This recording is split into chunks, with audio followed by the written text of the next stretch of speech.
បាទលោកនាងស្ដាប់ជាទីមេត្រីប្រមុខដឹកនាំរដ្ឋាភិបាលកម្ពុជាចេញបទបញ្ជាឲ្យអាជ្ញាធរមានសមត្ថកិច្ចតាមចាប់បុគ្គលឈ្មោះធានវុធី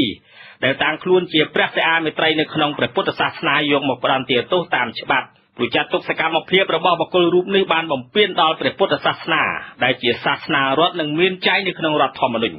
សម្រាប់ប្រជាពលរដ្ឋបានរិះគន់ចំណាត់ការរបស់ប្រមុខរដ្ឋាភិបាលថាមានការយឺតពេលហើយជនឆបោកក៏បានរត់គេចខ្លួនបាត់ថ្លែងនៅក្នុងពិធីចែកសញ្ញាបត្រដល់និស្សិតសាកលវិទ្យាល័យ Western នាមជ្ឈមណ្ឌលកោះពេជ្រព្រឹកថ្ងៃច័ន្ទទី4 ខែសីហាលោកនាយករដ្ឋមន្ត្រីហ៊ុនសែនបានបញ្ជាឲ្យលោកមិនខិនរដ្ឋមន្ត្រីក្រសួងធម្មការនិងកិច្ចការសាសនានៅផ្នែកពាក់ព័ន្ធបន្តចាត់វិធានការទៅលើបុគ្គលឈ្មោះធានវុធីដែលបានតាំងខ្លួនជាព្រះសិអាមេត្រីដែលឆបោកប្រជាពលរដ្ឋនិងបង្គាប់ឲ្យព្រះសង្ឃថ្វាយបង្គំខ្លួនកន្លងមកប្រមុខដឹកនាំចាត់ទុកទង្វើនិងសកម្មភាពរបស់បុគ្គលឆបោករូបនេះថានាំឲ្យអាប់អោនដល់ព្រះពុទ្ធសាសនាដែលជាសាសនារបស់រដ្ឋធ្ងន់ធ្ងរព្រះសង្ឃទៅថ្វាយបង្គំព្រះសង្ឃអស់ចប់ក្រោយព្រះសិអាមេត្រីចេញមកទៅរួចអាដាមមិនគិតហើយតាមមើលជាប់រឿងហ្នឹងបើលេងតែរួចហើយអាដាមសិតតែបិទក្រោលសេះមុនសេះចេញពីក្រោលយ៉ាងនេះប៉ុន្តែល្អថាឥឡូវហ្នឹងគឺថាបានចាប់បិទក្រោលសេះហើយចាប់សេះបញ្ឈោលបើលេងតែយ៉ាងហ្នឹង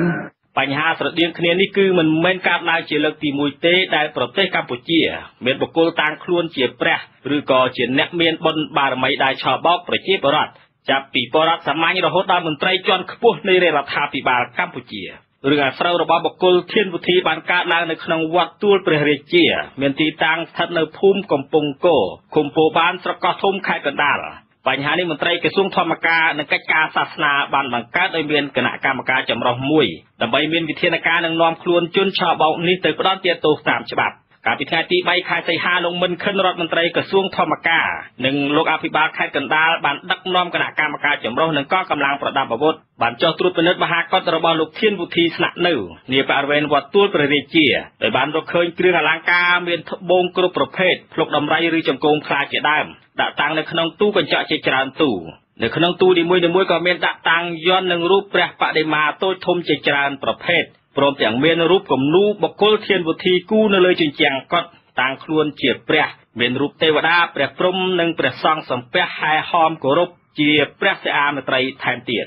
វត្តទួលព្រះរាជាកសាងឡើងនៅឆ្នាំ1992ដោយលោកធានវុធីនៅលើផ្ទៃបាំងធំទូលាយហើយថាវិការជាច្រើនដែលបានយកមកកសាងសមិទ្ធផលនៅក្នុងវត្តនេះគឺបានមកពីពុទ្ធបរិស័ទគ្រប់មជ្ឈដ្ឋានទាំងក្នុងនិងក្រៅប្រទេស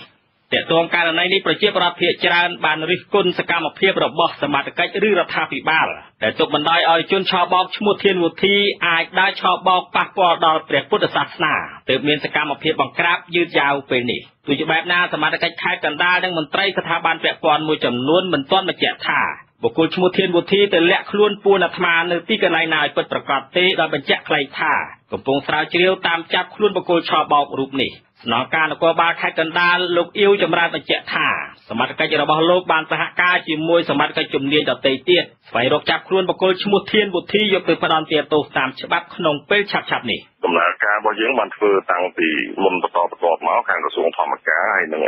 គណៈសង្ឃនយោបាយលោកបានធ្វើបន្តមករហូតហើយតែខ្ញុំជឿថាលោកក៏អាចដឹងរឿងនឹងដែរហើយម្សិលមិញហ្នឹងក៏យើងបានចុះទៅដល់ទីតាំងនោះហើយ